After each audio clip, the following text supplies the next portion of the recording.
హనుమకొండ జిల్లా భీమదేవరపల్లి మండలం ముత్తారం గ్రామంలో రాష్ట్ర ప్రభుత్వం చేపట్టిన ప్రజాపాలన కార్యక్రమంలో శివుడి పేరుతో అభయహస్తం దరఖాస్తు రావడం పలువురిని ఆశ్చర్యపరిచింది.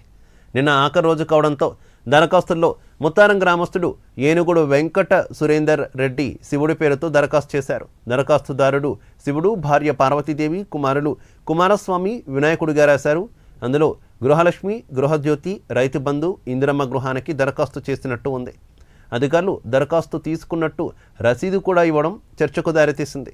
ప్రస్తుతం శివుడి దరఖాస్తు సోషల్ మీడియాలో వైరల్ అయింది. ఈ వ్యవహారంపై ఉన్నతాధికారులు ఎలా స్పందిస్తారోనని అందరూ వేచి చూస్తున్నారు.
హనుమకొండ జిల్లా భీమదేవరపల్లి మండలం ముత్తారం గ్రామంలో రాష్ట్ర ప్రభుత్వం చేపట్టిన ప్రజాపాలన కార్యక్రమంలో శివుడి పేరుతో అభయహస్తం దరఖాస్తు రావడం పలువురిని ఆశ్చర్యపరిచింది. నిన్న ఆఖరి రోజు కావడంతో దరఖాస్తుల్లో ముత్తారం గ్రామస్తుడు ఏనుగుడు వెంకట సురేందర్ రెడ్డి శివుడి పేరుతో దరఖాస్తు చేశాడు. దరఖాస్తుదారుడు శివుడు, భార్య పార్వతీదేవి, కుమారులు కుమారస్వామి, వినాయకుడిగా రాశారు.